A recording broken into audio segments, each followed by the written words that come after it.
p.m. I call this meeting of the Smith County Emergency Services District 2 Board of Commissioners to order, 6 p.m. Note we do have a quorum present. Commissioner Dominic, Commissioner Keithan, myself, Commissioner Edwards is out sick, and Commissioner Wilson may be late. I'm not for sure. I haven't heard from him. So anyway, we'll go ahead and get this thing started. This time I ask our chaplain, Jerry Vinson, if he would lead us in the prayer and then the pledge of allegiance to the United States of Texas. Dear Lord, thank you so much for having the best emergency service district in Texas. Thank you for everything that you provide for this district, the personnel, the first responders. Please continue to keep them safe. I also ask this evening during this meeting, give us your guidance and your wisdom during discussions and decision making. It's in your Son's name we pray. Amen. Amen. Pledge allegiance to the flag of the United States of America and to the republic for which it stands, one nation, under God, indivisible, with liberty and justice for all. Honor the Texas flag. I pledge allegiance to thee, Texas, one state, under God, one and indivisible.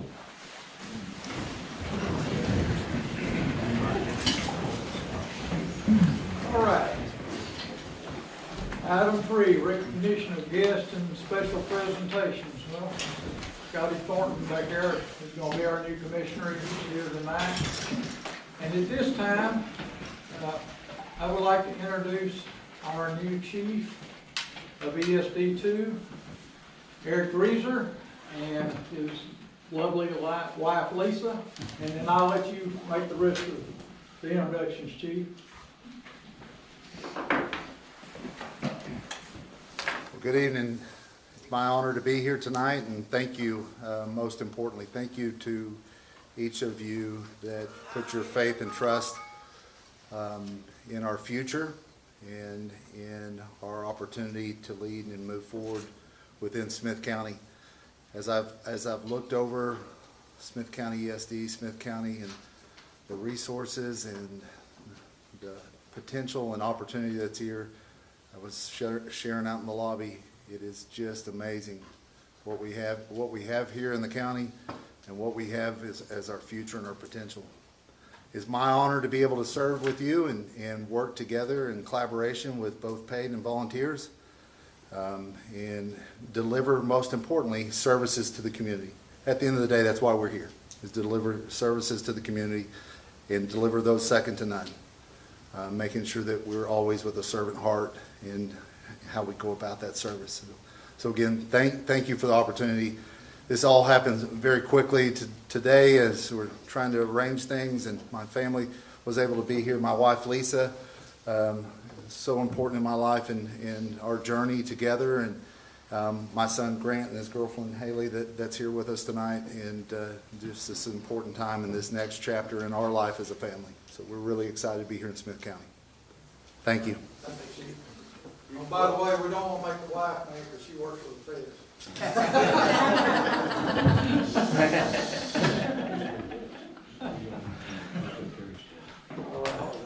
And I see we have several people from fire department boards here, so appreciate you guys being here tonight also.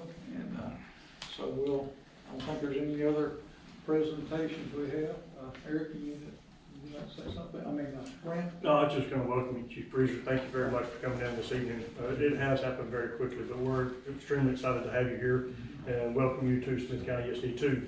I'll ask everybody out there to take the opportunity to meet Chief Reeser and have a discussion with him. I know he's going to be in the process of trying to move here, get established and everything, but I know that he's eager to meet everybody and have that opportunity to talk with you. So please reach out to him and take that advantage as soon as you can. So excited about you being here. Appreciate it. Thank you, sir.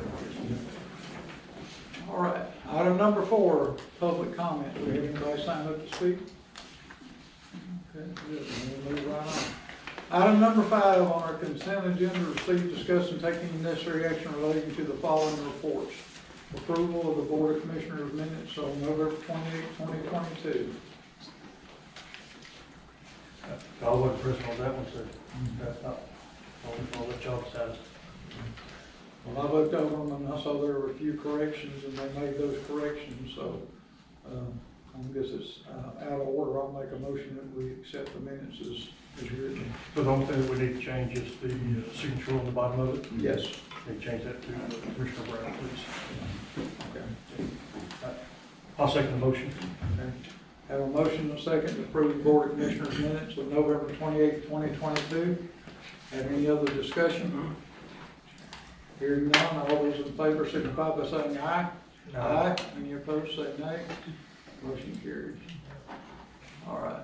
5.2, discuss and consider and taking necessary action related to the payment of accounts, bills, invoices, payroll requests for reimbursement, requests for overpayments, transfer of funds, and amendments.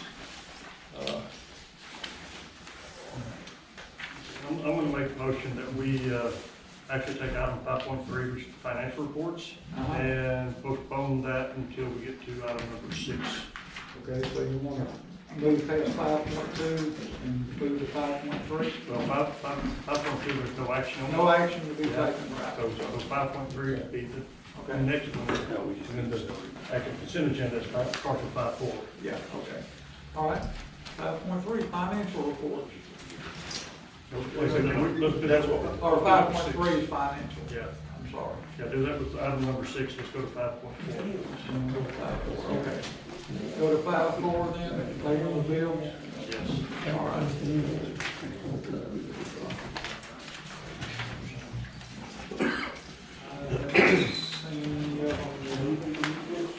Really, Get around to that okay. other view that I had. Okay. And also make a note in the record that Commissioner Wilson just showed up, and so now we have 4 commissioners present.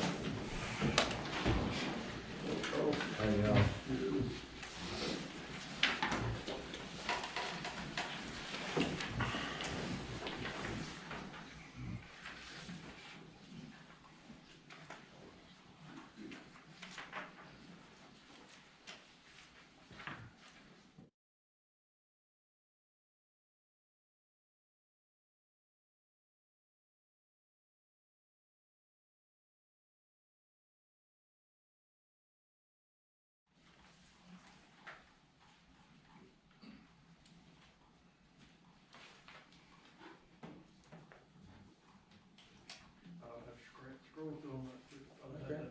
that's fine. You're looking good enough.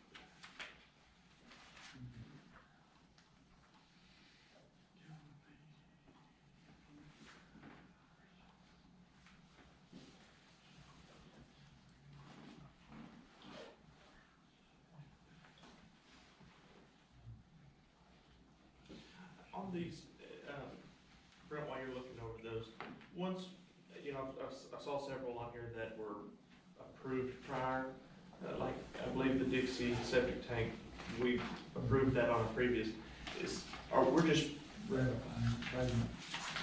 pretty much, it's a redundant. Yeah, so what we did before was approved expenditure, now we're gonna just approve. Pay the bill. Yeah, Gotcha. yeah. Approving payment. So what I picked up on is, and I'm sorry, I had another markup to all this, but under the Smith County Elections admin, the $16,933.87, that item is actually covered as a request under the financial report. And there's a couple other ones the same way, actually come underneath the 5.4 or 5.5. And the reason they're there that way is that, and this is the expenditure, but there was actually some explanation on the expenditure that Eric was going to provide to us. So the question is, do we want to go ahead and approve them in here, or we can approve them as a separate expenditure? But there's 3 items that are duplicate in here tonight that we need to address. Do we want to get that part of this financial report now, or? Eric, you okay with this if we go through this item? That's fine. The only reason why I broke them out, the 2 big invoices that I wanted to break out and bring to more visibility for the board, it's like charges that happens once a year for $200,000. I thought that deserved for the board to review in a little bit more detail than just hiding it into the Sure. the bills to be paid. Okay. So whether you approve them now or when we actually deal with the individual agenda item, it's up to the board really. So it's the two payroll items and then the election item? No, it's just the election item here, and then the other two are under 5.5. Oh, okay. So yeah, if you would just go to the election item there, and then we can approve everything else, I believe. Oh, I didn't do the election item. Okay, we put the election item as a line item. Those, you might put it up there, right? In the bills to be paid? No, it's in, Not under the individual. For the election. What it costs us to hold the election. Oh, that's, hang on. Let me jump ahead here. It's, speak, where is that? it's item 12.1.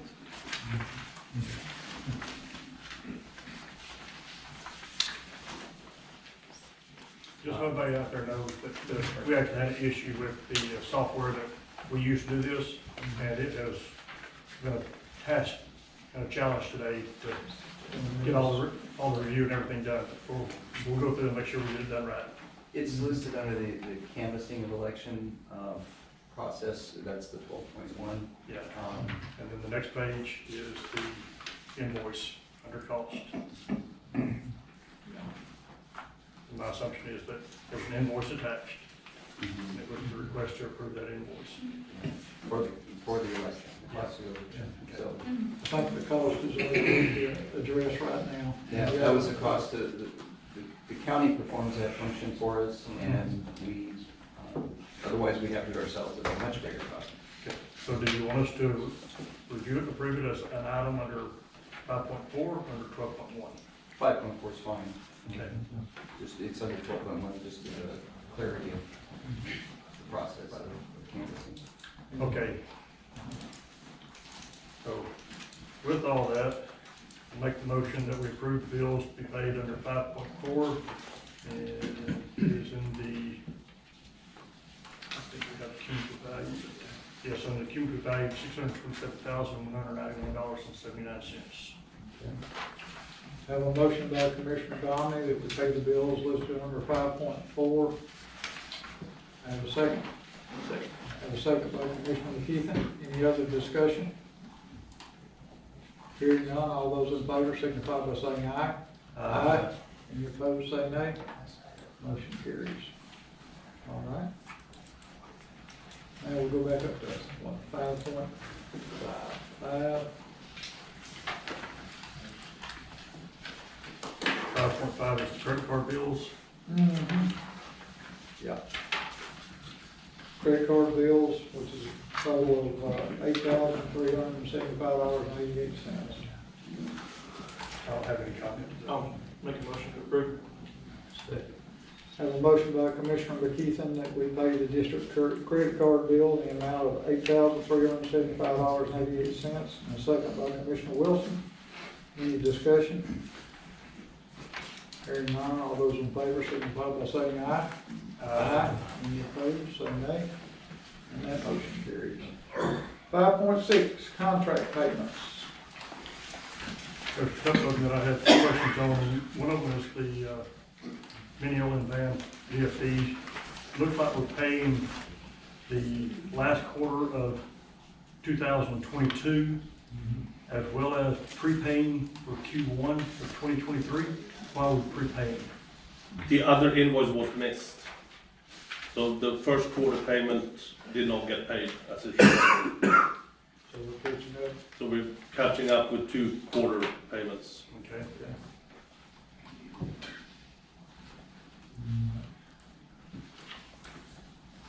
And you look, Mike, you looked over all the stipend payments to make sure everything was true and Yes. correct on that. Okay, so we have another item in there. This was under the Motorola Solutions, which I believe, Eric, you did do this one separately, correct? Which Yes, was sir. 1,440. Yes, sir. Okay. And let's just keep it in here, if you would just go ahead and tell us what you prepared. Yeah, it's the annual field payment for the Motorola lease that we have.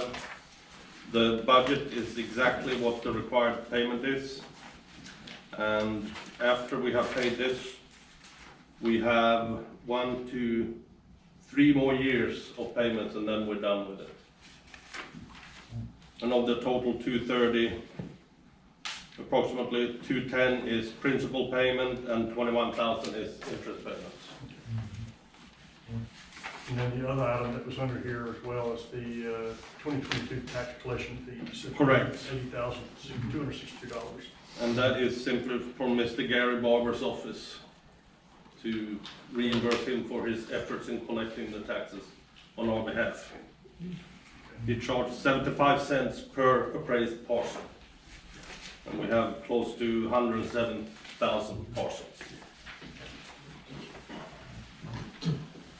That was actually $2,000 and change over our budget. So we misjudged the budget a little bit on that one. Okay, with all that, then I'll make the motion that we approve the contract payments under 5.6 in the cumulative value of $459,857.33. Have a motion by Commissioner Dominic, we pay the contract payments under 5.6 for the total of $459,857.33. Do I have a second? Have a second by Commissioner Wilson. Any other discussion? If not, all those in favor signify by saying aye. Aye. Any opposed, say nay. And motion carries. All right. Item 6, Finance Director monthly board report. I can quickly cover the highlights. The sales tax revenue, the actual numbers are coming in a little bit better than the projected numbers. So that is a positive. I suggest we keep a close eye on the salaries over time. That is running very high compared to budget, although I understand that measures are taking place to control that. We are moving to the next phase in the implementation of the OpenGov ERP software. We're going to do the budget and planning starting in a couple of weeks. It will take 10 to 12 weeks, and all the key people that needs to be involved have signed up and are ready to proceed. So the Fidelity investment keeps treating us very well. We're making more money every month on it, so that is also positive. Finance staff have met with and received proposals from 4 separate financial institutions where we can potentially, if the board so approves, once a proposal is formally made to the board, to handle our investments on a more permanent basis. And The investment contract, or is that? yeah, it'll be a fully fledged contract once the board approves, or not approves for that matter. And it's not, this is not a depository contract? No, this will be an investment management contract.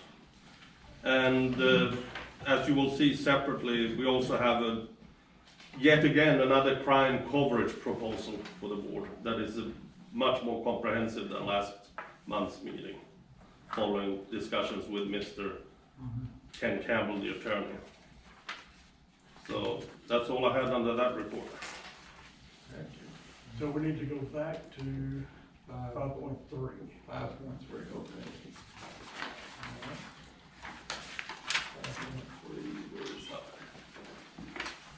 Financial report, that's what 5.3 was. Yep.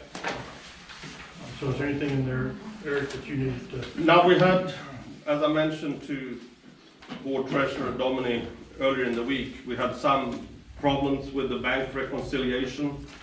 It was simply my own ignorance as far as how the software works properly, but OpenGov was kind enough to teach me and set me straight, so everything reconciled and no discrepancy whatsoever with it. And the numbers look good as far as I can see. I just want to get covered off on 5.3. Yep, I understand. Yeah, so no action under 5.2, no action under 6. Nope. And number 7, discuss, consider, and take any action on financial staff proposal to expand the number of scheduled positions covered under Smith County ESD's crime coverage insurance incurring an additional annual premium cost of $4,398. And, Which fits under the remaining budget as well, that is remaining once we have paid the property and casualty insurance. are you the one working on that, Eric? Do you want to explain to everybody what it is? So- Yeah, I mean, it's essentially if any of these 6 positions, the board president, board treasurer, board vice president, board assistant treasurer, staff finance director, and staff financial coordinator, if any of us were to do anything illegal, try to run away with a bunch of money that the district has, then this insurance would pay Well, up to a million. up to $1 million, correct. So given the size of our reserve balances that we have, I think this is very prudent to have. Hopefully we will never use it, but it's, And what we're proposing is gonna go in lieu of the bond for 2 of us, Yeah. right? Yeah. well, actually only you are required to have the bond, yes.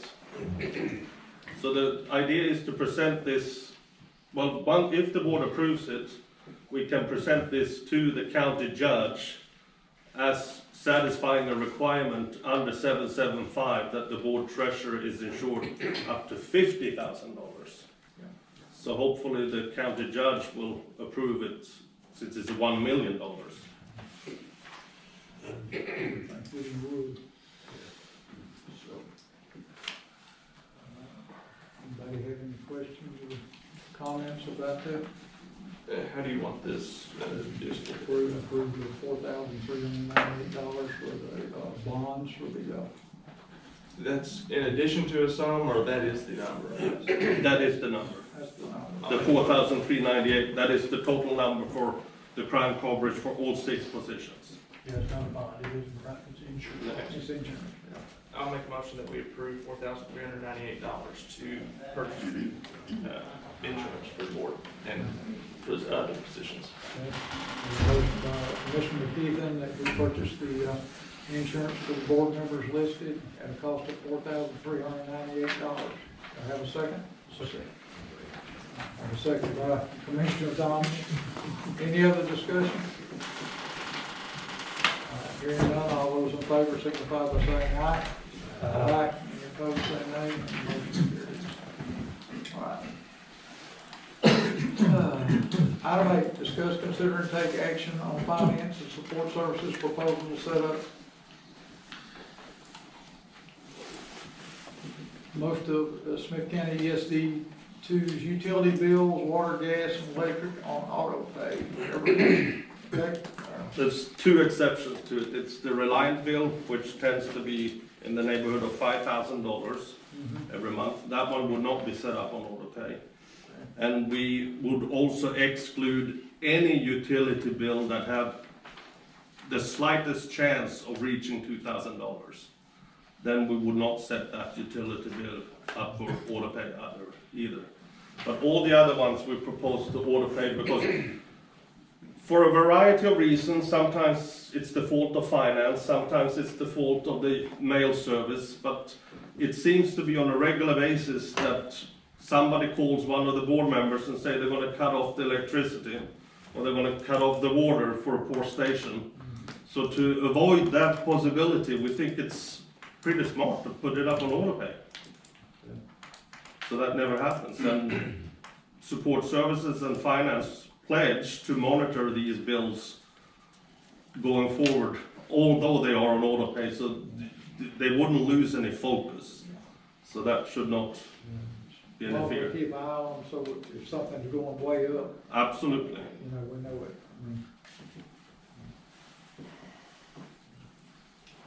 Anybody have any questions about that, or? I'm entertaining a motion to either, to allow this, or whatever your pleasure is. I'll make the motion that we allow the staff to set up our utility bills on auto pay with the exception of Reliant and any other bills that may potentially exceed $2,000 in monthly statements.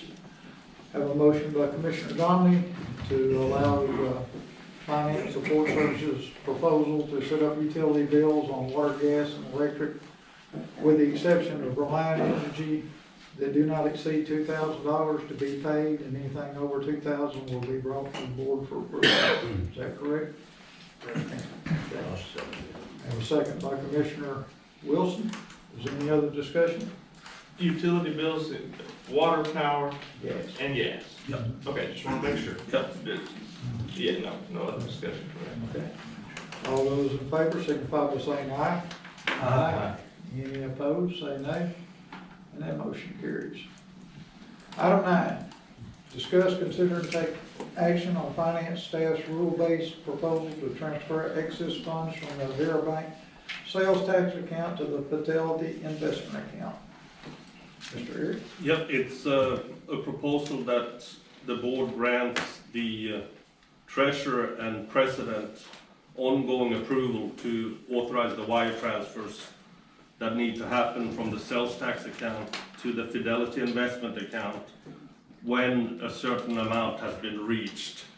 So rather than having too much money sitting in the low-yielding Vera bank account, that we need to transfer it into the Fidelity account on a regular basis when it reaches certain levels. And the cutoff that we propose is once the amount is bigger than $2.5 million in any of the Vera banks, then the board treasurer and the board president has the authority to grant permission for Vera Bank to transfer the money over to the Fidelity account.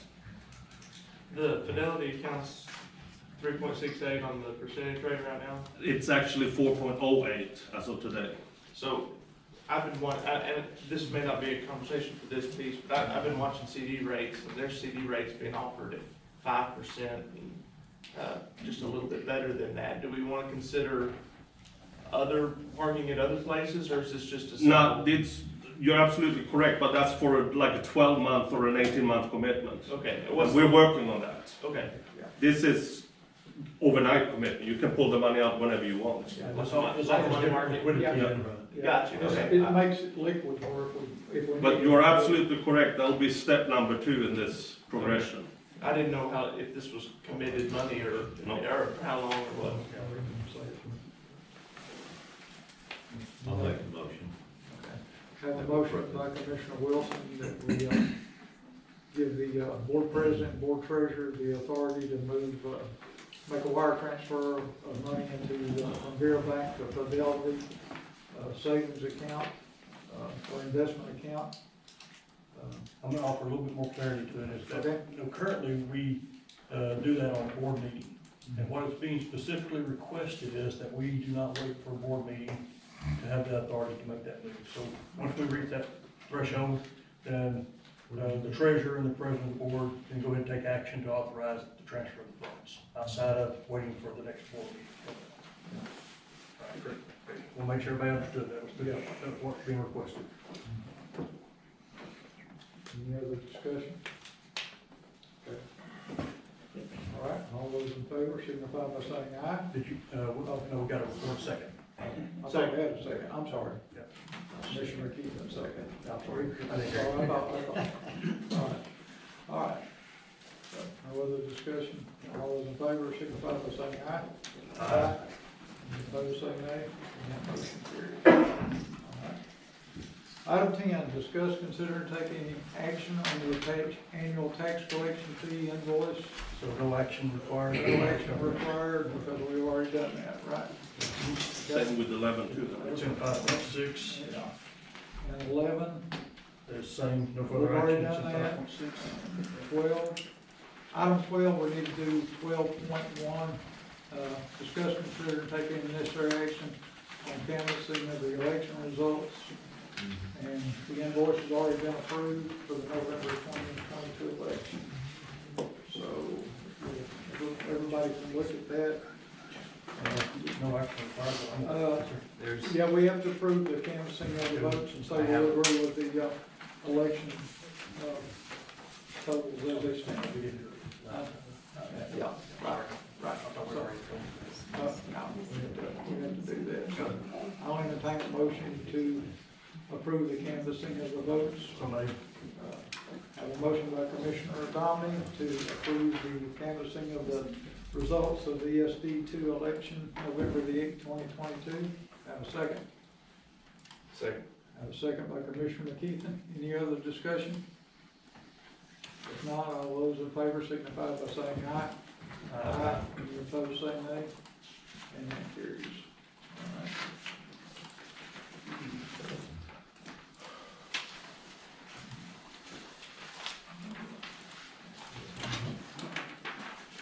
All right, item 13, discuss, consider, and take any necessary action on approval of the Smith County ESD2 holiday schedule for 2023. I've prepared that based on what the county has recognized, because that's historically what the ESD2 board approves. And I have a document prepared for signatures of our board, so should you so approve that. They did add one holiday, the Juneteenth day. Juneteenth. I was gonna ask if these were the same as in the past. The administrative day is also, It's on there. has it been there in the past? Yes. I may have to use yours because we have to read the resolution. One open. All right. Oh, you want to, here's, Yeah, mine wasn't open. You got it? there's the verbiage. Okay, that's good. Okay.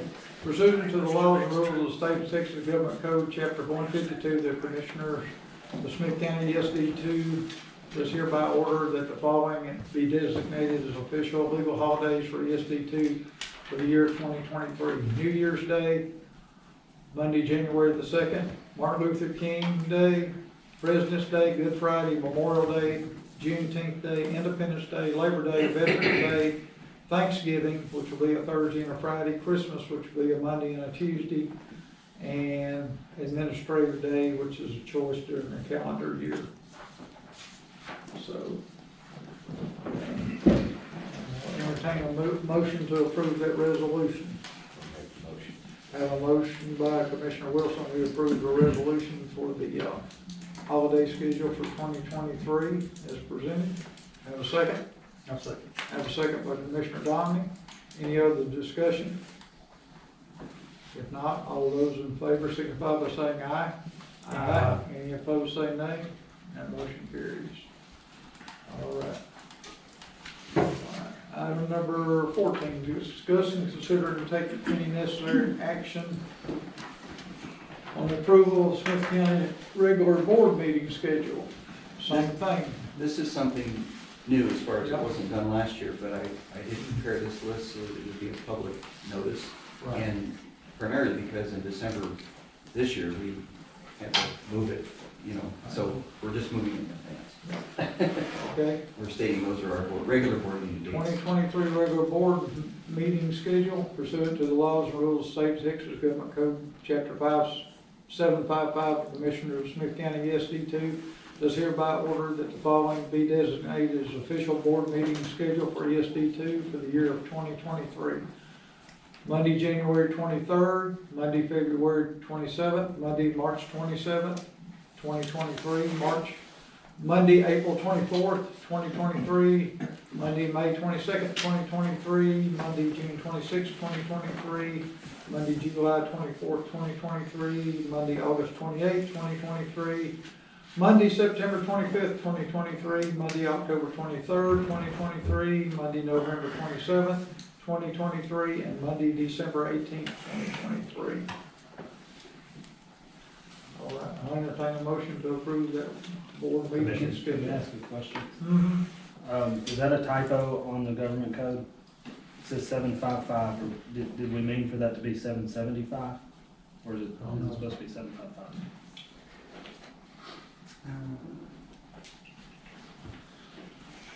Possible. Okay.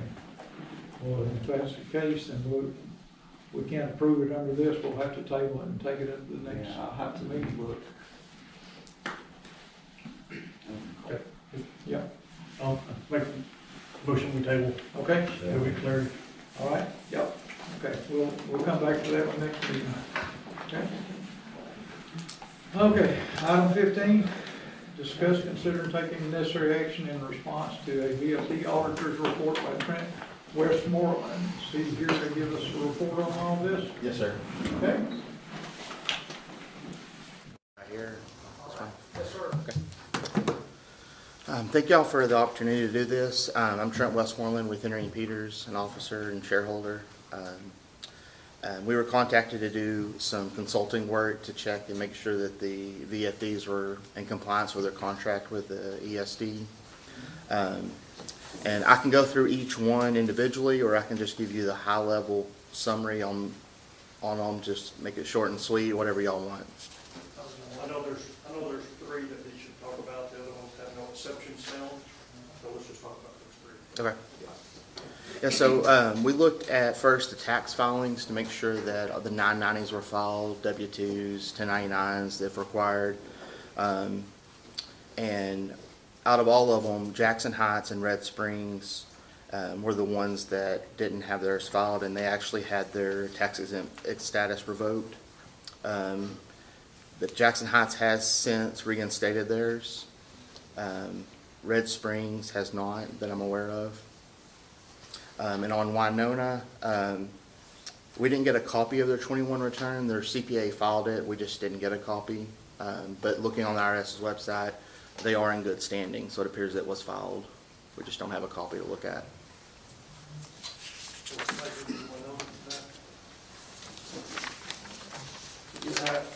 I spoke with Ms. Hyatt before the meeting. The CPA has now got that information to us. She said she should have that to you here shortly. Okay. Next day or so. But I mean, it's here. He was on vacation or something or another and couldn't get that information. And I'm satisfied that you're okay. I just wanted to have backup documentation for the Correct. record, so great. On next, we looked at transaction testing. So we selected everything over $200 for the last 2 fiscal years to see if there was adequate support and it looked like a legitimate expense. Just a few items across most of them. There were 18 invoices that couldn't be found, 19 originally, but they found one this morning. It doesn't mean there's anything wrong, it just means that they just lost the invoice. Bullard, no exceptions. Chapel Hill, there were 15 that they couldn't find the invoices for. Flint Gresham, no issues there. On Jackson Heights, we selected 107, and 87 of those didn't have adequate support. Like I said, it doesn't mean there's anything wrong, they just didn't keep up with the records. Noonday, there was no exceptions there. Troop, White House, and Winona, no exceptions on the transaction testing. Then we also looked at their internal controls to see if they have procedures and policies in place. It looks like most of them are operating with good policies and procedures, they're just not written. So Art, Bullard, Chapel Hill, Flint Gresham, Noonday, Troop, White House, and Winona, they seem to have good procedures, they're just not written. And it's a good idea to have those written policies for, turnover, a new employee comes in, that way they know what their duties are. And so I recommended some policies to put in place, like a purchasing policy, capitalization policy, conducting an annual inventory policy, and just a policy for month-end closing. Who closes the books, who reviews it. It's good practice to have those policies in place. And on Jackson Heights and Red Springs, those two we weren't able to figure out if they had any policies or what their procedures were. So I would recommend that they immediately put a policy in place that they're having their financials reviewed monthly, and probably present them to the board just for a second set of eyes. And if they don't have a policy in place to have 2 signatures on checks, they should get that done, as well as implement purchasing, capitalization, and inventory policies as well. That's kind of a high-level overview. Each one, there's a separate report. I've got printed copies if you don't have electronic. If you have any questions, I'd be happy to answer any of those.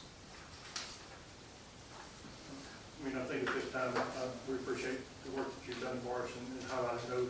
We'll need to follow up with some of those districts and based on those recommendations, and we may actually need to call upon you to advise. Okay. Go forward. We appreciate the work that you've done. Appreciate the opportunity. Gives us the information we need. Thank you. Item 16. There's no action to be taken on 15, so 16, discuss, consider and taking necessary action on fire chief presenting and discussing issues with the board for future actions. Okay, Chief Arnold, you're up. I was in the sidebar.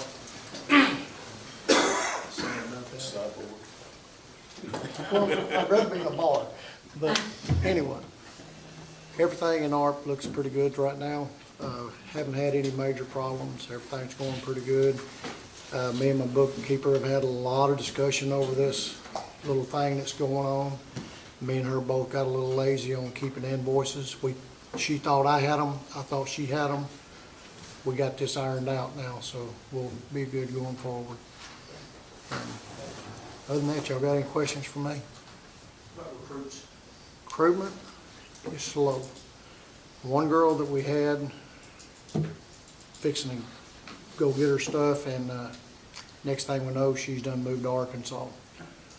So, and like I say, there's a lot of people talk about wanting to come, but they don't ever bother showing up to the first meeting. So, it's hard out there. Bullard. Good afternoon. Good, how are you? So for the month of November, we had 111 incidents, 0 no responses, and 0 one-person responses. So, and only 8 of our 111 had no volunteer response. We've had quite a bit of our volunteers that they're working a 48, or they're staying over 48, and they're staying over during the day crew hours to also run calls with them. So they're getting quite a bit of experience. That's great for the guys that are going through, they're finishing up Fire Academy right now, and they're training with some of our day crews, so they're getting lots of experience to go hand in hand with that. So just kind of we had our Christmas party yesterday, and so I provided our staff a year review. So in 2020, we had 604 calls with 19 no responses. In 2021, 706 calls with 63 no responses. But this year, currently we're at 995 incidents with only 2 no responses. So nearly doubling our calls over the last 2 years with only 2 no responses this year is quite, I think, an improvement over the last 2 years. We had 47% of our incidents are medical calls, and so with that, we had 2 that graduated ECA school this year. They're going to be testing for their NAT Reg. We had 1 testing for their final exam in EMT school. We had 1 finished EMT school and is going to be testing his NAT Reg this next week.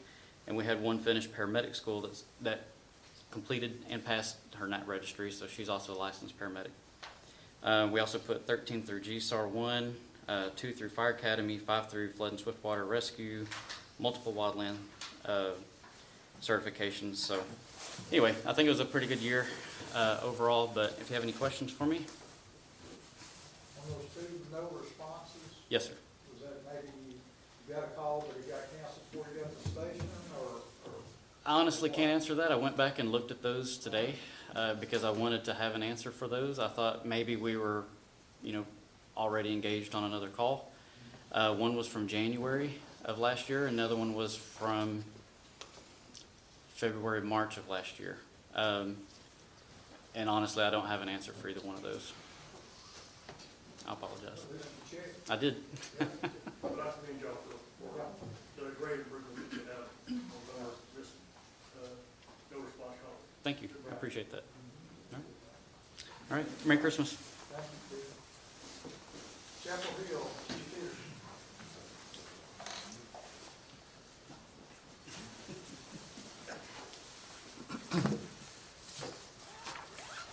John, I'm Myra. We've been down a few calls this year. We have been usually near the top. But on the one report, shows 1 person responding. I do have I looked it up to make sure if it's been an MVA. It shows that 1 man spot. I have the report if you guys want to see it. But as you see, it said nobody there, but just prior to that, 10 minutes before that, we had another MVA. That was in 10 minutes. They weren't too far apart, so I did have guys responding to this, even though it's not on the report. And then look at the report was filled out by a full-time employee from another station, filled out our report. Which I got the report from the GPS to show that we got the report, which is not on the file. So somebody deleted a wrong port or something. So I don't know how we can trace that down or not. So, but I think, I don't know why that person did our report, which they shouldn't have done our report. In fact, my man that ran it did fill out the report. So the report somebody deleted that report that we filled out. So we have to look, I don't know how you find that out on that. Other than that, we do got one new member coming on the department. Then I had one guy just finished up his degree at the TJC for fire science. He finished that up, so he got a degree in fire science. We had our Christmas party here a week ago, and had a good turnout with that, giving our awards out to each for a firefighter, an officer, and rookie of the year. And then we did also participated in the Christmas parade in Tyler. So we're doing out that as well. Anything else? Yeah. My impression.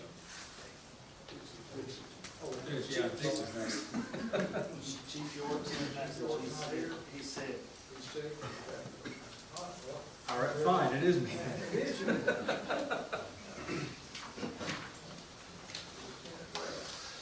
Don't have a lot to report. We've got 2 new recruits that are in the application process. Got 2 people that are in the fire academy. One of them was supposed to be done last week. Unfortunately, he got COVID in the middle of the fire academy, and he had to take 4 days off of it, so he's not going to be able to go back until it's looking like February is the next time he'll be able to get in. So we've got 2 people. The other person is in the county academy right now, and from everything I've heard, that's been going well. We're a little bit curious about the no volunteers metric that's been put on there. I don't know where that's being generated from, where that data is coming from, or how it's being calculated. So maybe we can get some more information on that. I did a little bit of research into that month period. My number doesn't quite match up with that number, but there are a number of reports that we have that have issues with them. For example, Flint Command 1 showing up on the scene and not being assigned any personnel. Flint Engine 1 showing up and only having 2 personnel on it. It should have at least 3. Or situations where there were no personnel on a report at all, paid or volunteer. So there are some reporting issues that I think we need to really dig into as we start looking at these numbers and trying to make judgments on the quality of services being provided. We can only work off the data that we're presented with and only the data that's being put into the system. So we need to make sure that that's accurate before we really start making decisions on it. It affects not only just this, but it affects long-range planning, apparatus, it affects everything for us. So report writing is something that's paramount to everybody. Beyond that, I don't think I've got anything else. Do you have any questions? I'm going to expand on that just a little bit, say, okay, so I know that, I appreciate what you said about the accuracy of the data, crash in, crash out, we all know that. So the process of getting good data in, and the people that are filling out the reports, but is there a check and balance within the districts that say that when we go back and verify that the information is correct? So when I'm around and I know who's responded to a call, yes, I go in there and I check it. And I've followed up with the lieutenants that are there in the Flint Gresham station, said, hey, this is a report that's got a problem. Can you follow up with the firefighter that completed the report, get it unlocked, get it fixed, things like that. I'm not around 100% of the time, so sometimes I miss them. And I mean, there should be a QA process as well. Some of these are getting through with some issues. So QA is not picking up on them. I can't look at every single report. I can't know what every person is doing. So there's just some gaps there. But I think primarily we need to do some better training, some better instruction on the people that are completing reports, make sure that they understand how to fill them out, what the purpose is, how important it is that we have valid information in there.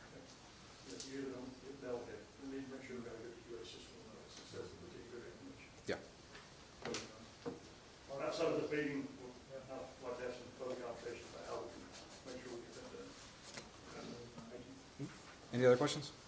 Okay. Jackson Heights.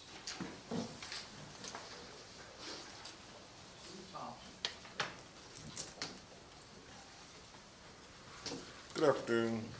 I guess the report's self-explanatory. We had 55 incidents for the month of November. Had the 3 events, and one of those includes at our monthly meeting. The 5 incomplete reports, I did check into those. 3 of those we have started, but they weren't completed, so it's held up a lot of departments completing their reports because they were all box alarms. 2 of them are other departments that haven't done their part of the incidents. I did send an email to the BCs to get that trickled down, to get those taken care of.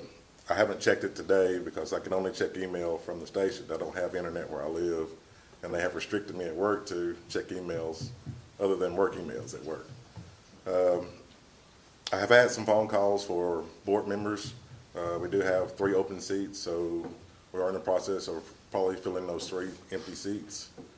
Have any questions for me? Recruitment, yeah, how's it going? Recruitment, have not had any phone calls or anything for volunteers to fight fire or do anything of that nature. But you were actually trying to get the flyers out, and y'all still pursuing? We did put out flyers at every church. We did put out flyers on the roadways. I guess TxDOT came through and pulled those up off of 31 because there's no more on 31. Our banners somewhat got blown away, so we're working to try to get those reinstalled. We all know that it's a continual process. It's not put a sign up and see who walks through the door. So I encourage you to continue to pursue additional recruits. We are working on it. I do want to thank the battalion chiefs, the lieutenants, the staff that we've had for this year. This has been a year since I've had this appointment. I do want to thank those guys for working with us. They're doing a great job. Any other questions for me? Right. Chief Harper? Anything?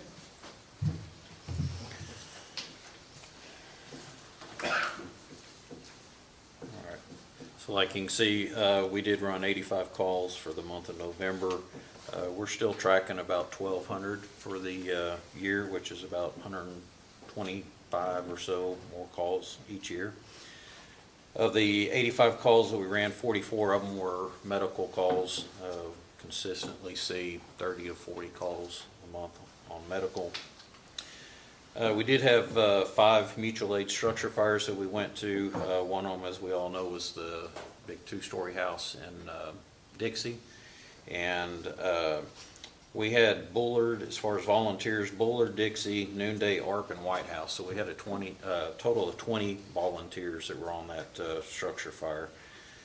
We did have 4 structure fires in Noonday's district.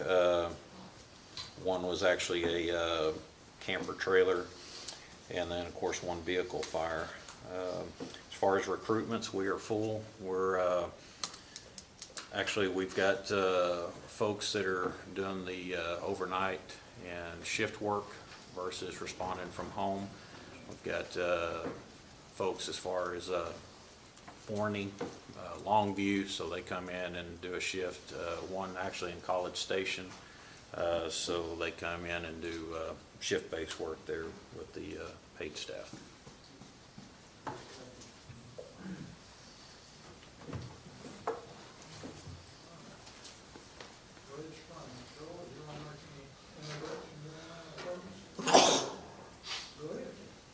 I'd like to introduce our new chief at Red Springs, Danny Robson. Stand up, he's in the far left corner. And Tim Thompson's one of our firemen, been there a long time, like Danny. I think you're fixing to be back on the board again, aren't you? So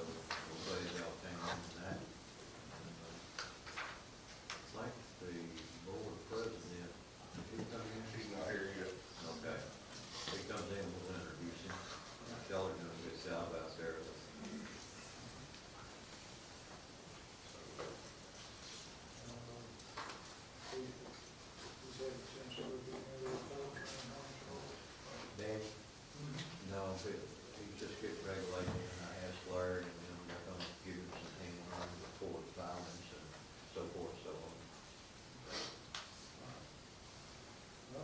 Chief, congratulations or condolences, we don't know what. We're gonna make the best of it. I'm sorry I don't have none of that. I just took on this responsibility, so I know nothing about the calls yet, so. They got to you, so don't give them a quick hand, don't you, Larry? Recording and all.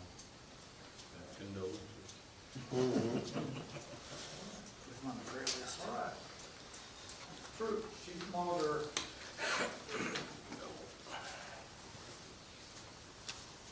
We got, we had 4, I believe, went through the wildland training this weekend, and all of them passed with flying colors.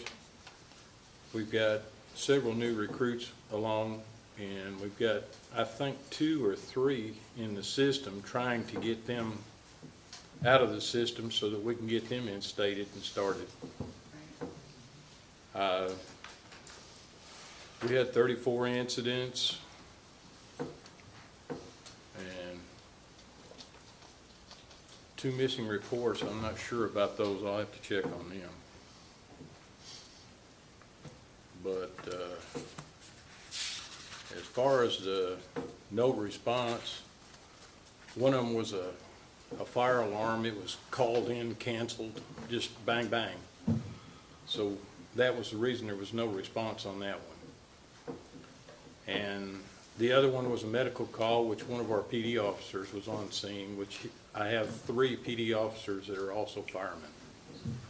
So it was covered, but it wasn't covered in the proper aspect. But ARP ran on that one with us, so we appreciate ARP running with them on that too. We had a Christmas parade here earlier on, and we helped with traffic control and stuff on that as far as in the city, which is an annual thing for us. We elected our fireman of the year, which was Dustin Rust this year. And we're not doing anything brave or anything like that as far as that goes for our fireman of the year, but we try to recognize at least one person each year and at least get a little recognition that way, one way or the other. Do you have any questions for me? Appreciate you researching those calls and finding out what it was. So, I have copies if anybody's interested. okay, thank you. One on Chief Allen. White House. Oh, White House, I'm sorry. Either one, I don't know why I didn't. I didn't cover it. 6.5 dozen of others. Huh? I could make it go last, it'd be all right. It doesn't matter to me. Doesn't matter to me. Only had 49 incidents for the month of November, which was a good thing. That's lighter than normal. That's awesome. Hadn't had any new recruitments coming up. You know, we've had some that's talked about it a little bit, but hadn't really got into it and got interested in it. We did have on our daytime staff, and I mentioned it last month, probably the oldest one that we had around outside of me. With the daytime crew and volunteers, he retired last month, had a good turnout for that. It was awesome. Had a lot of people come down for that on that Friday afternoon. That's about all I got. Anybody got anything for me? Or thank you. Y'all have a good Christmas. All right, now then, Chief Allen, I'm sorry.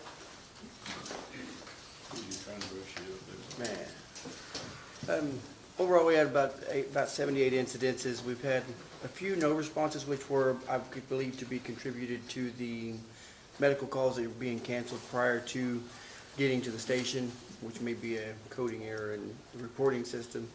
We had quite a few of the one-person response. Thanksgiving Day, by all means, give us a run for our money with the interstate. We were out there most of the day along with our paid staff, and we were sending trucks where we could, when we could, and how we could. So yet. Got any new recruits? I've actually got one that just transitioned from support, and she's wanting to move over to a firefighter role or an EMS role. I've got 2 new applicants. The applications are out, waiting for them to come back so I can get them into HR. I mean, we're steadily trying to build our numbers up and keep running.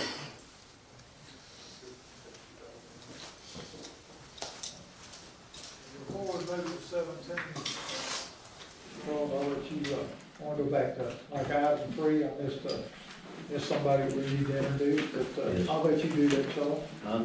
Mrs. Hammonds, please stand. This is Mrs. Lisa Hammond. She's a long time resident of Jamestown. And her husband, again, every person that lives up there. But she played the main role in doing research on properties in that area for us to possibly build a new fire station and acquire the land. And one of those people, we did work out to purchase it, and it's been purchased. And she's done a very outstanding job as a leader in that community. We'd like to personally thank you so much, and we are moving forward. I believe the land's been purchased, you know that, and we hope soon that we can move forward with some more of it. But thank you very much for the hard work you did. That's why we succeeded in moving on. Well, I appreciate all of you listening. When I approached this, when did we start this, Charles? 4 years ago, 5 years ago? I don't know how long it's been, but to listen to little old gal up there in the middle of nowhere complain, and all of you listening took me seriously, and I appreciate it. And so everyone in the community is looking forward to step next. They're all asking me, you know, what's going to happen next. And so when you all have that figured out, I'll be sure and, you know, kind of keep the community posted. But we had a fire there yesterday, and not far from me, I'm sitting on my back porch watching the smoke, and Lindale was the first responder there yesterday on that call, I believe. And I got pictures after it was done, and there was nothing left standing. And so, you know, I lost a home in 1998 to fire out there, and it's badly needed. The volunteer departments that service that area just do not have staff, and are in desperate need of people. So we're hurting out there. So the sooner y'all can move forward, the better, as far as I'm concerned. So agenda item 19.4 is the next step. All right, I'm ready. Well, just so you know, the land is purchased. We have the warranty deeds in the safe at the office, so we've got a place to put it. I am glad that all worked out. Thank you. Well, I tell you what, you can recruit volunteers up there for us. I've already got some lined up. You don't know how many certified firemen, my son included, that live out there. So I've got probably 5 certified firemen waiting that, you know, could be volunteers. That's good. Thank you very much. But we wanted to have you here to make sure. I appreciate it. We thank you for all your help. Why it happened. All right. And I've already got you down as 5 recruits or 5 volunteers. Hey, 2 of them, one lives on my property and the other one lives on the edge of my property, and they can't tell me no, and they're both Tyler firemen full-time, so. Maybe what we need to do is you need to start doing an incorporation deal for a volunteer fire department up there, because once you do that, you're eligible for grants too, to help buy equipment and apparatus and stuff like that. I have a full-time job, you know. We're gonna give you another one. Sounds like she needs to be chief. That's She can be the first female chief in the county, right? Hey, I could do that. Nothing against her. My son may differ. My son may already do that. He said, I've already got her as a mom, I don't want her as a chief. You give him double whammy then. All right, moving right along. Item 17, training division report. Chief Clayton? Okay, so you have the report there in our training calendar. It's been a pretty busy month associated with testing and interviews and all those things in cooperation with Ms. Sherry there. We did have our skills day on the 17th out at ARC, so Saturday, and we created 30 NWCG firefighters out of that approximately. We did have some Lufkin folks that came up and participated in that also. We had a great day, great participation, and those folks were given their new wildland gear that we purchased earlier in the year. So it was an exciting time for that. We have the confidence courses in Red Springs and White House that are continuing to be hot spots for training, and that's ongoing. We did have our training section planning meeting, and that was internal. Put together a pretty fantastic calendar for 23 and some goals that we have set. We also have adjusted some of the methods in which we deliver to try to be a little more robust and to meet the needs of schedules. We continue to have Fire Academy underway, and that's going well. We have been doing some live fire target training up at Red Springs, and we'll continue that. And I'd ask that the training coordinators reach out to us to schedule VFDs for that training as well. We continue our Top Hand Engine Operation Challenge. That's side-by-side engine competitions. That's a lot of fun, and it hones a lot of skills. We did do the tabletop over at Eastman Company, and that was very interesting. We currently have medical equipment audits underway under our first responder program, and that's to be sure that we have everything that the protocol mandates on the engines. We did do some some response master training, train the trainer with Larry. The training captains participated in that in an effort to ramp up our ability to teach some of the conversations that were had tonight. The training division was going to play an active role in correcting and shoring that up. We just needed a bit more training ourselves in order to do that, and Larry's been working with us on it. Target Solutions is up and running, and if you'll recall, we spent quite a bit of money ramping that up so that all personnel had access to that program. You don't have to be EMS certified to do it.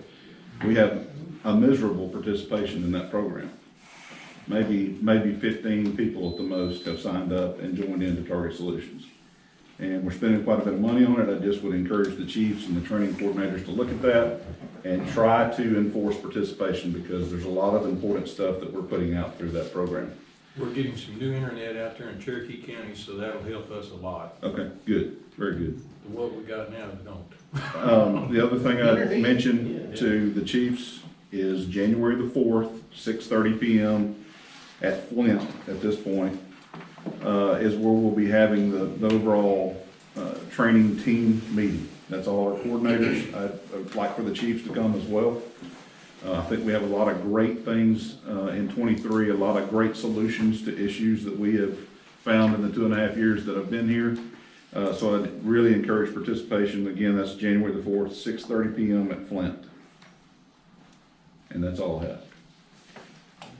You will send down an email for ours for Yes, sir. The invitation's already sent. Okay. All right. Thank you. Thank you. You bet. I gotta be working plane out at 8 o'clock in the morning. I got a 2-hour drive. So it's been All right. it's very Thank nice you. meeting you. Nice to meet you. I look forward to seeing you again. Thank All right. you. All right.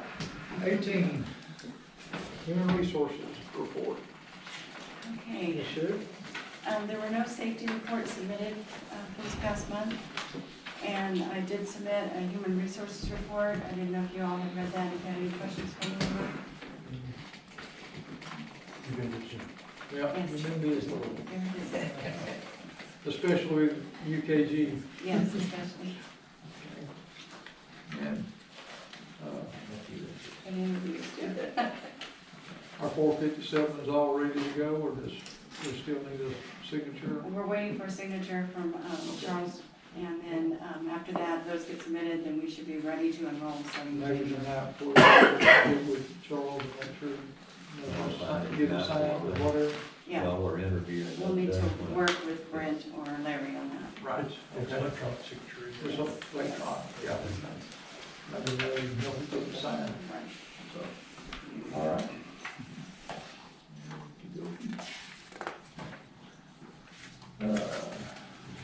Item 19, which has got a lot of subcategories under it, so,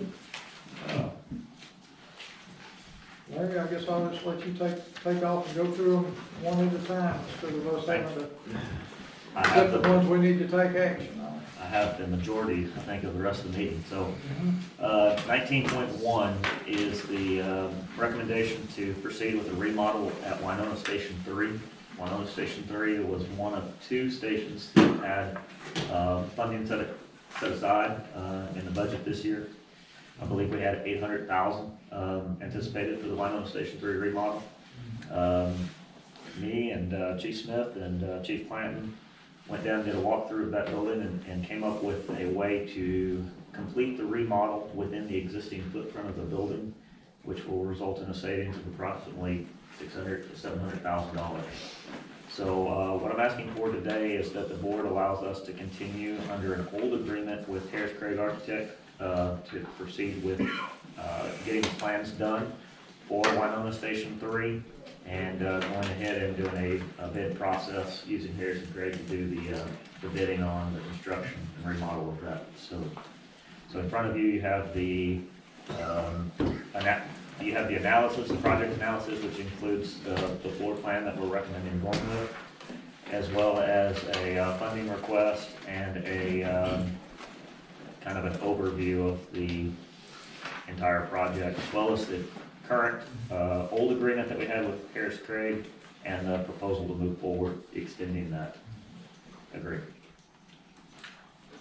So is that gonna allow for three crew members? It will allow for 3 with the possibility of a 4th. If we ever came to that, we could actually take in the office area that's there, add one more wall in there if we even really had to, and turn that into an office bunk room.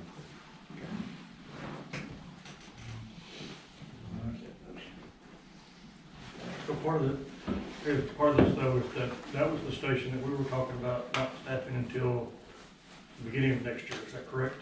Yes, and the reason for that is we didn't have anywhere to put them to sleep. Right.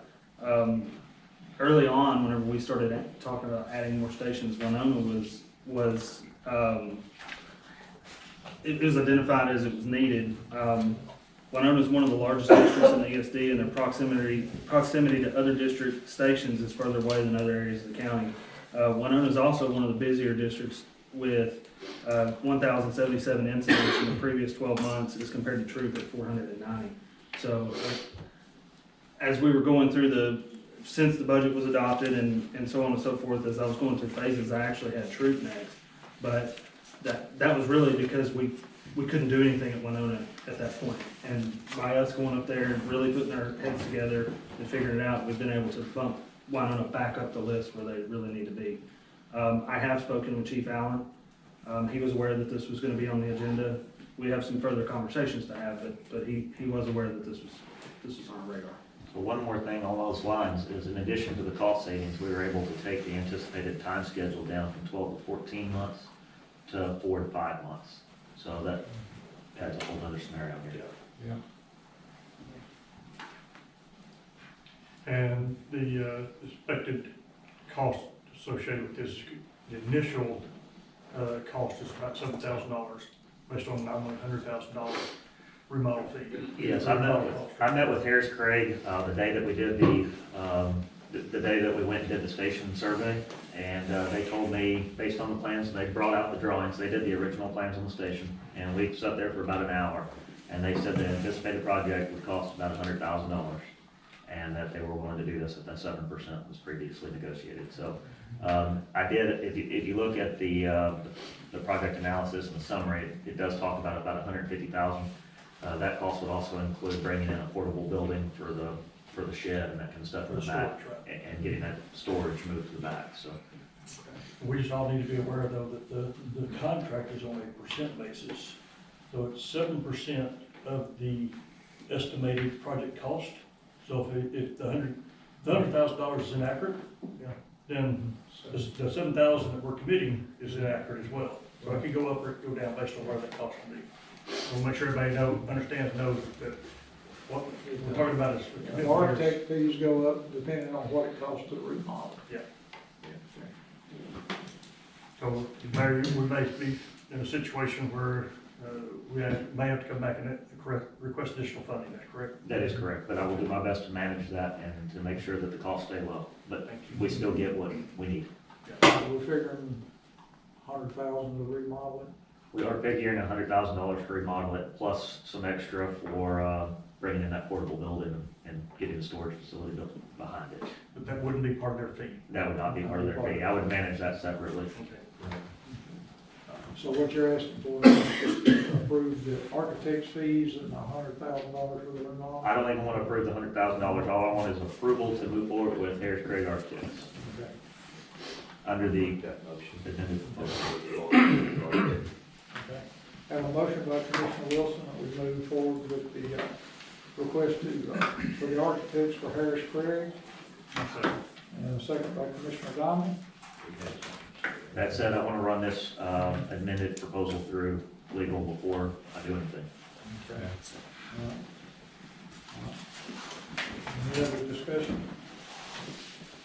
If not, all those in favor, signify by saying aye. Aye. Any opposed, say nay. And that motion carries. 19.2. Discuss and take any action, proposed wage adjustment to vehicle transport technicians, 1 and 2.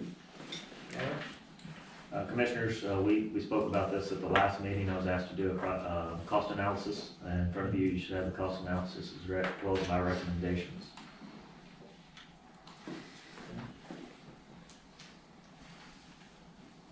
I'll make the motion that we adopt the proposal as presented with the exception of that it's not retroactive, it actually goes into the next pay period. Second. Okay. A motion by Commissioner Donnelly to approve 19.2 for the adjustments of the vehicle transport technicians.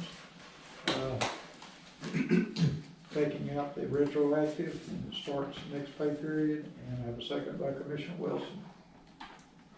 Any other discussion? Not, all those in favor signify by saying aye. Aye. Any opposed, say nay. All right, motion carries. All right. Well, it says 19.4, but it should be 19.3, I guess, but, Yeah, I'm not quite discuss sure. and consider taking any action on Four than plans three. for the new fire station in the Jamestown area. Counting is hard for some softwares. I'll just put it like that. Well, 19.3 is Yes. below 19.4, but we'll take 19.4 since it's out of turn, and we'll move forward with the Jamestown proposal. Okay, commissioners, in front of you, you have a summary plan outlining the Jamestown project and our recommendations to move forward. And this is basically kind of a dual informational to the board, kind of providing y'all with some financial analysis on what that station's anticipated cost is going to be before we move forward with additional plans, as well as to seek some guidance from the board on how y'all would like us to proceed with the architectural drawings. Initially, the station facilities committee looked at potentially doing a modular construction. The modular construction, its main goal was to attempt to reduce the cost, but its primary goal was to reduce the time span in which it was going to take to get that station operational. The research that we concluded has been that we can get that station operational from a modular standpoint in about 6 months time frame from the board giving us the go-ahead. However, you're paying a premium of about $730 a square foot for an overall price per square foot of about $1,000 a square foot for the modular building. So that is not the recommendation of the committee. The recommendation from the committee is that we go ahead and move forward with a conventional build. Talking to Harris Craig about the current environment for getting contractors, they still think we can include a conventional build in 12 to 14 months reasonably. And that our cost per square foot would be down around $350 a square foot. So savings again of about $730 a square foot, or increase of about 2 times the schedule. So that would be our recommendation. And kind of what we're looking at today is just to get a approval on whether the board would like us to go ahead and continue with Harris Craig. They've served us well in the past. We have a good working relationship with them at the staff level. Or if the board would like us to seek alternatives. I would almost like to see it go out for bid, not that We're they, prohibited from bidding under state law. It's kind of weird. The way that the state law is worded, and I've included this information in the agenda summary, is that we're supposed to select a highly qualified individual and attempt to negotiate a fair rate.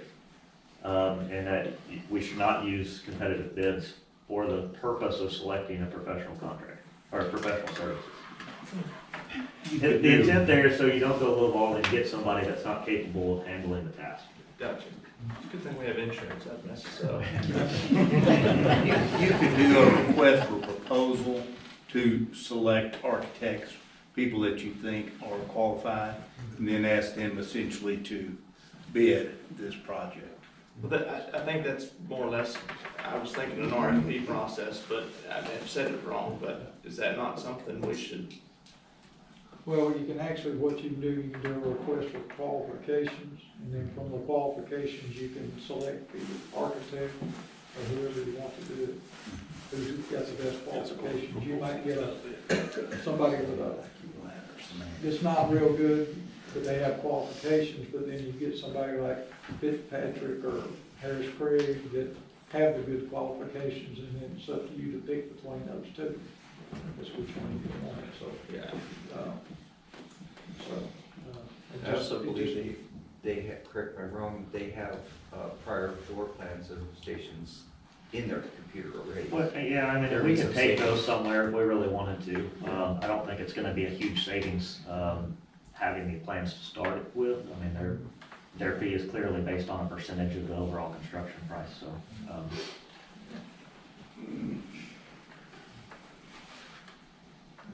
I suppose we'll move forward with Harrison Craig. I mean, if we want to start looking at, other service providers out there and start canvassing, then we should do that in preparation for future stuff, in this situation. I think in our conversations too, Mr. Donnelly, from the committee standpoint, back when we talked about this last year, or earlier in the year, that we wanted to try to, if we were gonna run those projects concurrently, we wanted the same project management. And I think that's what we had talked about, was trying to absorb some of the fees associated with that project.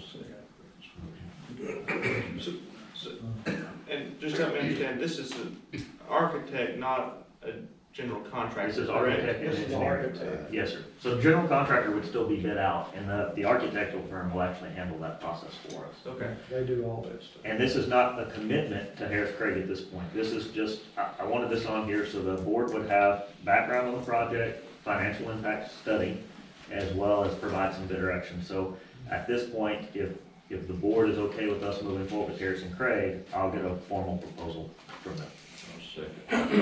I'm okay with that, but I think we're not, I think we'd be doing better if we did an RFP and compared rates and from qualified people, if that's what we're legally allowed to do. So I could do it every once in a while anyway, maybe not for this one, but like what Mr. Dominic was saying, for the next one, but we need to stay on top of that. Okay. So I'll start on that process, and if I get results back prior to the next board meeting, I'll have it on there. And if we don't, then we can continue with the proposal. Did you make a motion, Brent? I did. Okay. All right, have a motion by Commissioner Dominy that we move forward with Harris Craig on this project at Jonestown. And I need a second. Motion. Have a second by Commissioner Wilson. Any other discussion? Okay, hearing none, all those in favor signify by saying aye. Aye. Any opposed, say nay. And one thing I'll say is I agree with Matt, if we're gonna do long-term stuff or more, we can just check and see if we're getting our best bang for the buck for that, so. Don't get screwed you up. Yeah. I don't have anything wrong with them, I just want to make sure. Right, okay, all right, so we got that taken care of, so move forward with that, Larry, and then, now, 19.3, discuss, consider taking necessary action on the purchase of the fleet telemetric equipment at a cost not to exceed $27,797.60. So last year, we conducted a feasibility study as well as an in-depth trial using several different apparatus across the county for both a fleet telemetrics and a dragging safety system, which included dash cams as well as engine and transmission diagnostics and real-time tracking. Out of that, we selected to move forward with, this is going to be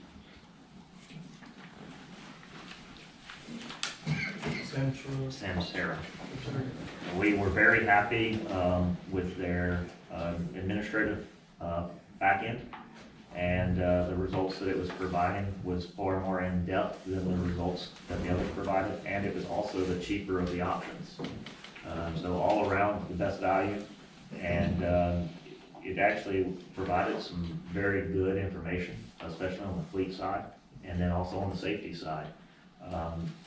There's a lot of agencies that are moving towards these kind of deployments, and I think that with as many collisions as we had in the past, this will provide us with some valuable data if we ever get into a lawsuit scenario, and it provides a lot of good information. So what we have in front of you is a request to go ahead and enter an agreement, a three-year term agreement. And the funding request is filled out for year one, but just know it would be a 3-year commitment. And these will be rolled out phased in. So we'll start, in fact, Samsara is actually going to send down 3 or 4 technicians to help us with the install and make it go faster at no additional cost. Make the motion that we approve the purchase of the telemetric equipment at $27,797, which is under budgeted. By a couple thousand. Yeah, I think it's 30,000 is what we have budgeted. It's a lease. Correct. We are purchasing the equipment, but so the equipment basically is a zero cost. We get the equipment. Okay. It's ours once we get it. It's a 3-year service commitment. Okay. So you're paying the data and the back-end storage. Oh, I'm sorry. Yes, I'll go back and revise my motion and to revise the value from $27,797.60. Have a motion by Commissioner Domney to proceed with the purchase of the fleet telemetric equipment at a cost not to exceed $27,797.60. Have a second? Have a second by Commissioner McKeithen. Any other discussion? If not, all those in favor signify by saying aye. Aye. Any opposed, say nay. And motion carries. All right.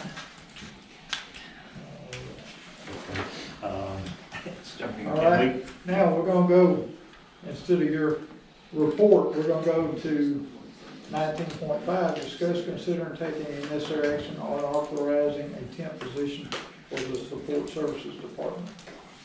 All right. So y'all know we've got a lot of different divisions we're trying to start out. One of those is facilities. Another one of those is logistics, and get those properly kicked off. I have a need to get all of the equipment that's at all of the facilities, like HVAC and water heaters and all the miscellaneous equipment that's everywhere, and get them entered into an asset control system where we know all of the rating and instrument information. It will speed up our efforts to get equipment repaired, and will also allow us to forecast out better lifespans. To do that, I really need to get hands on each piece of equipment and do an in-depth entry and asset tag it. And the best way that I can come up with to do that is to go ahead and hire somebody temporarily. And I've reached out to a tip agency that we've used in the past. And in front of you, you have the cost of those positions and the estimated time frame that it's going to take to get those accomplished. I just asked that if we go ahead and consider both of these. So one is going to be for entering all the equipment, and another is to do the initial inventory entry at the shop facility. And during that time that the shop is shut down for inventory, I'm going to have the shop technicians go out into the field and do a vehicle evaluation that I've come up with that's going to give us a ranking and provide some more detail on what apparatus we should be focusing on for replacement. So it's a dual use. Instead of having the shop guys focused on doing monotonous data entry, we're going to have them out in the field using their expertise. I'll make the motion that we approve the expenditure for the temp agency to conduct the data entry at $6,500. I'll second it. I have a motion by Commissioner Domney to authorize the temporary staff, or staff from temporary agency not to exceed $6,500. And a second by Commissioner Wilson. Any other discussion or question? Hearing none, all those in favor signify by saying aye. Aye. Any opposed, say nay. Motion carries. All right. 19.6. Discuss and consider taking necessary action on the purchase of tablet equipment at a cost not to exceed $12,000. This is going to be for replacing all of the charging docks and systems. These have been in use since we started the tablet projects. So they've been in use 6 years, or 7 years at this point. So it's time to go ahead and replace the charging components. We're going to do this in lieu of replacing all of the tablets. And then we're just going to do the tablets as a break fix, and we may have a budget savings there as well towards the end. Make a motion that we approve the funding for the tablet equipment replacement not to exceed $12,000. A motion from Commissioner Donnelly to consider the purchase of tablet equipment at a cost not to exceed $12,000. Second. Have a second by Commissioner McKeithen. Any discussion? Hearing none, all those in favor signify by saying aye. Aye. Any opposed, say nay. And the motion carries. Now then, we'll go back to 19.7, which is the Port Services Report. All right, so I'm not going to take up much more of your time. We're almost done. I'm sure y'all have had a chance to review my report. I've got the one-page summary up front, but what I want to draw your attention to is the Facilities Division Report, which is page 8, I believe. You'll start to notice that we're starting to develop some KPIs, and we're getting some very valuable insight there. I expect that to continue. And right now, our cost per ticket is about $1,300 per ticket resolution in facilities. So I'm watching that, but we've got a lot of catching up to do, like I said in the last meeting. So I don't expect that to stay that high, but as of now, we're about $1,300 a ticket. So we are getting a little more KPIs and metrics there, and we're starting to see some more KPIs under the logistics division, and I will work to continue building those out so we have an overall health of those divisions. On that, we are conducting interviews for the logistics full-time person. Those interviews we started today, and we have them going through probably Friday. So hopefully by the end of next week, we'll have a good quality applicant selected for the logistics position full-time. On the building that was approved, the building remodel that was approved last month, it took us a while to get the agreement amended back from, after it came from legal, went over to property owners legal. They finally sent it back, so I think we've got it for signature for the board today, and then it will go for signature from them, and hopefully that's returned quickly, and we'll get started on those projects. So, go ahead, sir. Just got a couple of questions for you, and I appreciate what you're putting together here on the facilities, and it is starting to give me a little bit of insight into what we're doing, but the unknown at 19.7%. So those are tickets. I don't have it filtering down to tickets that have not been handled yet.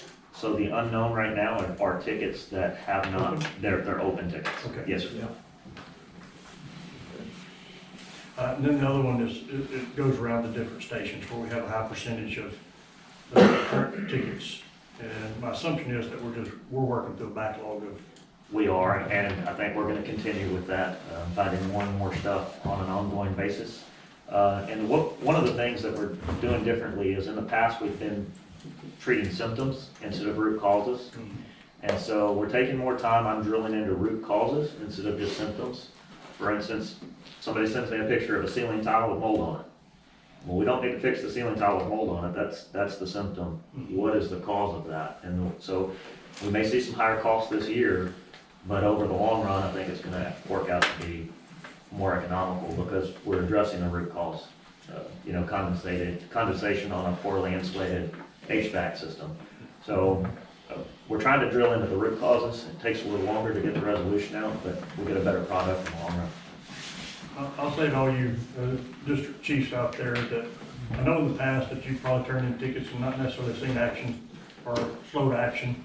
But now with the new system in place, hit them with everything you got. Put it back in again, make sure we get it unlocked in. It may not be acted on immediately, But I have confidence that our system now is gonna facilitate getting these things taken care of us. All right, that'll be the end of my report unless there's any further questions.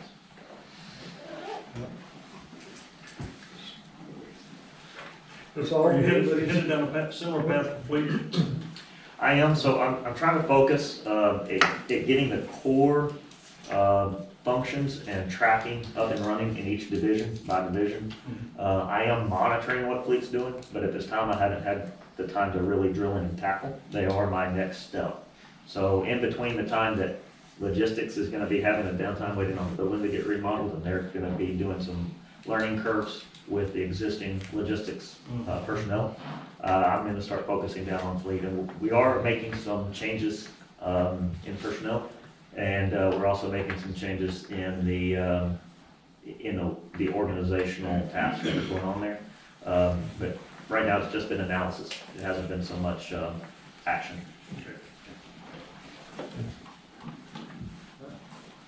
Any other questions for Larry? Anybody have any? Okay. Item 20, Chief of Operations report, but I guess probably first we need to go on to that SCBA cylinder testing. Yes. First. So the cylinder testing, that's our hydrostatic testing for our SCBA bottles. This is a budgeted project. Last year we tested half of the bottles in the district with the plan to test the other half this year. So this is for that other half that we need to get completed. 3 quotes are provided. And the low quote, and we're happy with them, they did them last year, is fire supply for $5,133. We budgeted $7,350 for this, so it's actually under budget. If you have any questions. So when would they start the testing on it, Chief? I believe Chief Nelson is going to have them come this month or sometime in January, I think. Okay.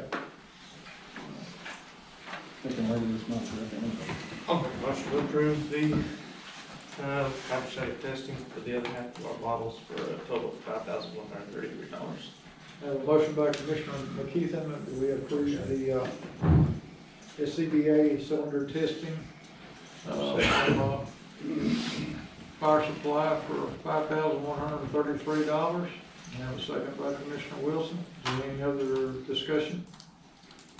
Hearing none, all those in favor signify by saying aye. Aye. Any opposed, say nay. All right, here we go. So I guess now your operations report, Chief Smith. All right. As you see, the normal numbers are included in there. And as we all know, that those numbers basically tally up everything that chiefs were presenting earlier into one combined form. A couple of other things that are out there. We are working, the hiring process is underway. Interviews for firefighter and lieutenant were complete in the last couple of weeks. They're now working on backgrounds and verifying the folks.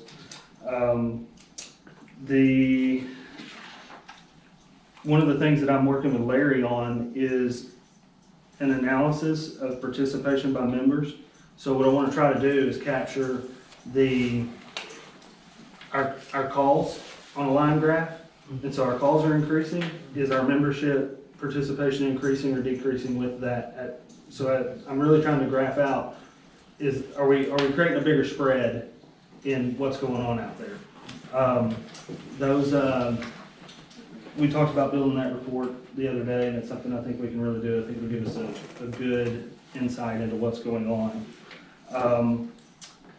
We're currently making preparations for the predicted cold weather this week.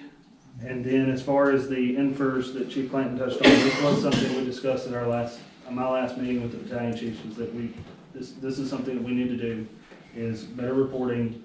And in order to get better reporting, we got to make sure everybody understands how to do them correctly. So that's why they're tasked with doing that training. One other thing, right now we are at 9,752 calls for the year. So we're projected to be, with only 10 or so days in the month, we're going to be right at that 10,000 mark, which is about is about on par with the projection that we had from last year, because we're growing at about 2,000 calls a year. About 2,000 calls a year we're growing. Of those, 36% were medical, 15% were fire, 14% were accidents, and everything else is just controlled burns, fire alarms, hazmat, but those are the three main ones.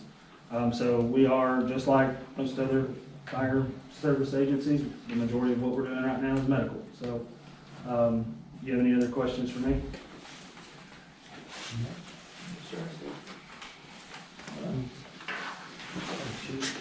Oh, I'd like to say one last thing. Welcome aboard, Chief. Thank you. Look forward to working with you. Thank you all for the support for so long, and thank you to the board for the support as well. Thank you. Thank you. All right. Item 21, and there's two items on that. I think we'll, instead of doing 21.1 first, we'll move to item 21.2, which is discuss, consider, and take any necessary action on approval of contract extensions with the ESD2 VFD contractors to February 28th of 2023. And what this is about, we need to extend the contract because the new one is not ready yet for anybody to review or anything, so we need to extend the old contract until at least February 28th of next year. Commissioner Brown, could I recommend that you table this so we could discuss a couple of items of executive session and then vote on it when we come out of executive session? Sure. We'll take that recommendation for our attorney. So recommendation for our attorney, we'll table 21.2 until after closed session, and we'll take action on it then. Okay? 21.1, administrator's report. All right, thank you, board. You have my report, and hopefully in your packet. Just a couple of highlights I want to touch on. We had a staff meeting. We discussed that the 2023 safety conference we're doing planning for that. We have made the reservations for the conference itself for parties involved, as well as the hotel reservations that has been completed. So we're good to go there. So, when is it? It's February 3rd, second, third. Second. We need to follow back up. Yes, I will be following up with Chief Priest. Yeah, Chief Priest needs to go there. We have proactively reserved a spot for you there. So hopefully you can do that, but yes. We did it because we had some deadlines out there. We have a special board meeting. I just want to remind everybody, Tuesday, January 3rd at 3 o'clock, right here, to swear in our new Commissioner-elect, Scotty Thornton, which I believe he's here. Oh, there you go. So I just want to remind everybody, we'll be happy to be conducting that. That's all. And also, I think Commissioner Wilson and Commissioner Edwards will have to be sworn in also. That is correct. Again. They will be re-sworn. Yeah. And, do you have a question? No. Oh, okay. I did take care of, there was our landlord of our administrative property had requested a certificate of insurance. That's been completed as well for their records. And then there's a new add-on or feature to my administrative report that I plan on continuing moving forward, which is a brief on committees, what they're doing or what they've done since the last board meeting, any comments they may have or whatever, just so you can be aware of what's going on with the various committees that are out there. Could you supply a list of names of who's on those committees, just so we'll know? I can get you I was going to ask you about your opening statement on the long-range planning committee. We're just getting started and putting together information needed for projections. Mm-hmm. That committee's been in place for a year at least. Why are we just getting started? Well, I should have clarified. It's a renewed effort in a project to clarify. They've been working with Larry and staff on these, like what's it called, the fleet aging process and all of that, and they're involved with that. I took the work that I that me and Chief Smith have come up with on the apparatus replacement to long-range plan at the last meeting and requested a needs analysis. So that's the projections I'm referring to, is to help us with budgeting and everything else. When do we need to replace various pieces of equipment and so forth? I'm gonna just ask the plain question, so what have we got out of the committee over the last year then?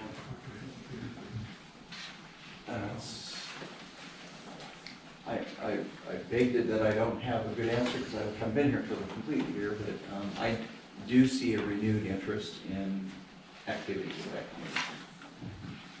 Okay, I mean, From my perspective. So I don't want to see you reporting just for the sake of reporting. I want to see you reporting for the sake of actually giving us information. Where are we? What are we doing? What are our goals? What are we going to achieve?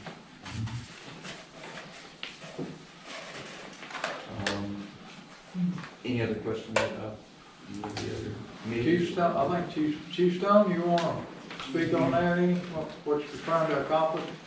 Well, where we had started, one direction where we worked with the board in establishing the budget process, and we were going a direction, and then it was put together by the staff last year, which went a little bit out of the opposite direction of where we were going. So now we're with all the staff and us, and we're trying to get it on the right line. And we are meeting once a month. We've got a set date. We're meeting and we're hammering it out. Thank you. Anything else, Mike? Okay.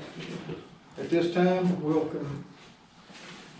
go into closed session. The board will convene in closed session in accordance with the Texas Open Meetings Act, Texas Government Code 551.071, 551.072, and 551.074. No action shall be taken while the board is in closed session. Any final action, final decision, or final vote shall be taken after the board reconvenes in open session. Deliberation concerning appointment, employment, evaluation, reassignment, duties, and responsibilities of individual ESD officers, commissioners, and employees, Government Code 551.074. Deliberation regarding real property, Government Code 551.072. And consult with attorney and receive legal advice concerning contemplated legal matter or settlement offer, Government Code 551071. And we are in closed session at 7:48 p.m.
I gave you that. There we go.